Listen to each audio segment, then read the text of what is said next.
بسم اللہ الرحمن الرحیم۔ ہدی للناس چینل کے معزز سامعین، السلام علیکم۔ امید ہے کہ آپ سب بخیر و عافیت سے ہوں گے۔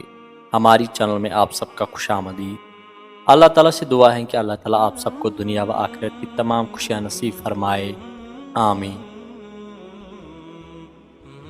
دوستو، فرعون نے ایک بار خواب میں دیکھا کہ اس کا تخت اوندھا ہو کر گر گیا ہے۔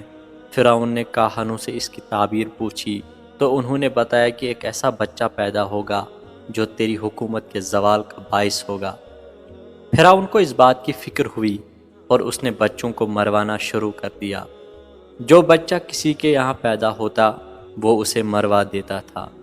حضرت موسیٰ علیہ السلام جب پیدا ہوئے تو اللہ تعالیٰ نے موسیٰ علیہ السلام کی ماں کے دل میں یہ بات ڈالی کہ اسے دودھ پلاؤ اور جب کوئی خطرہ دیکھو تو اسے دریا میں ڈال دو۔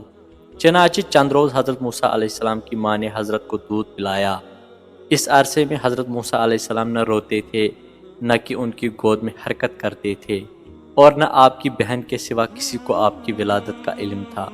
پھر جب 3 ماہ کا عرصہ گزر گیا تو موسیٰ علیہ السلام کی ماں کو کچھ خطرہ محسوس ہوا، تو خدا نے دل میں یہ بات ڈال دی کہ اب تو موسیٰ علیہ السلام کو ایک صندوق میں بند کر کے دریا میں ڈال دے، اور کوئی فکر نہ کر، ہم اسے پھر تمہاری گود میں لے آئیں گے۔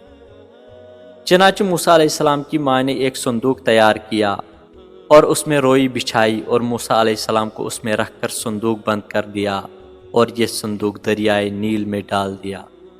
اس دریا سے ایک بڑی نہر نکل کر فرعون کے محل میں گزرتی تھی۔ فرعون ماں اپنی بیوی آسیہ کے نہر کے کنارے بیٹھا تھا۔ جب ایک صندوق نہر میں آتے دیکھا تو اس نے کنیزوں اور غلاموں کو صندوق نکالنے کا حکم دیا۔ وہ صندوق نکال کر سامنے لایا گیا۔ کھولا تو اس میں ایک نورانی شکل فرزند جس کی پیشانی سے وجاہت و اقبال کے آثار نمودار تھے نظر آیا۔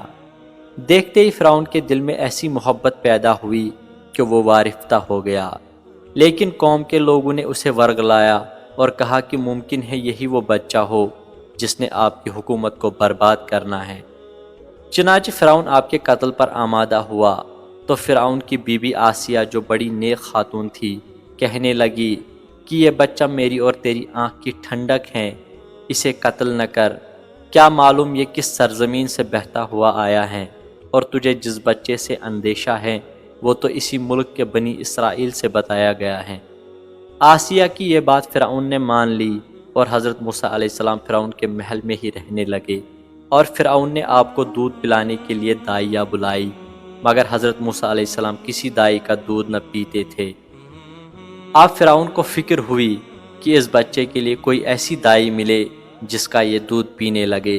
ادھر حضرت موسیٰ علیہ السلام کی ماں اپنے بچے کی جدائی میں بے قرار تھی، اور موسیٰ علیہ السلام کی بہن جس کا نام مریم تھا وہ آپ کے تجسس کرنے اور معلوم کرنے کہ صندوق کہاں پہنچا اور آپ کس کے ہاتھ آئے آپ کی تلاش میں تھی، حتیٰ کہ پتہ چلاتے چلاتے وہ فرعون کے محل میں پہنچ گئی۔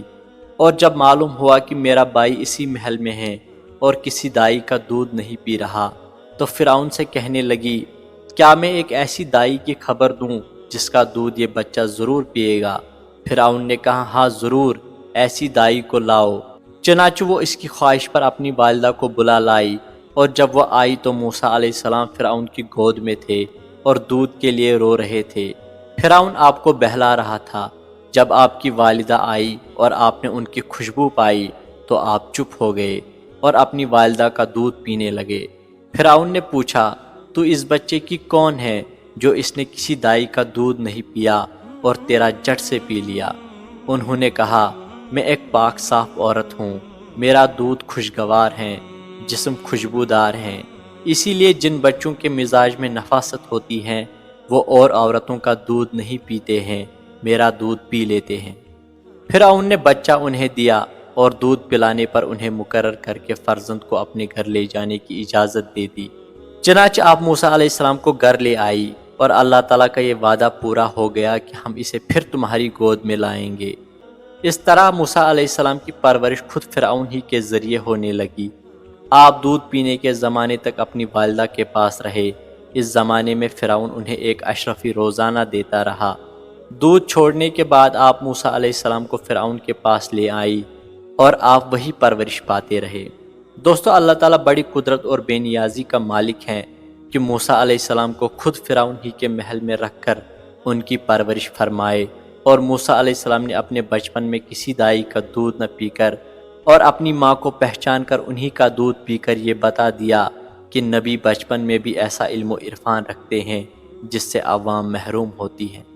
انبیاء کو اپنی مثل بشر کہنے والوں میں سے اگر کسی کو بچپن میں کتیا کے دودھ پر بھی ڈالا جائے تو وہ اس کتیا کا بھی دودھ پینا شروع کر دے گا، مگر نبی کی شان کا علم یہ ہے کہ وہ بچپن میں اپنی ماں کے سوا کسی دوسری عورت کا دودھ نہیں پیتا، پھر انبیاء کی مثل ہونے کا دعویٰ کرنا کس قدر جہالت کی بات ہے۔ دوستو یہ تھی آج کی ویڈیو، امید ہے کہ آپ کو ویڈیو پسند آئی ہوگی۔ اگر ویڈیو پسند آئی ہے تو ویڈیو کو لائک ضرور کریں۔ اگر آپ ہماری چینل پر نئے ہیں تو چینل کو سبسکرائب ضرور کریں۔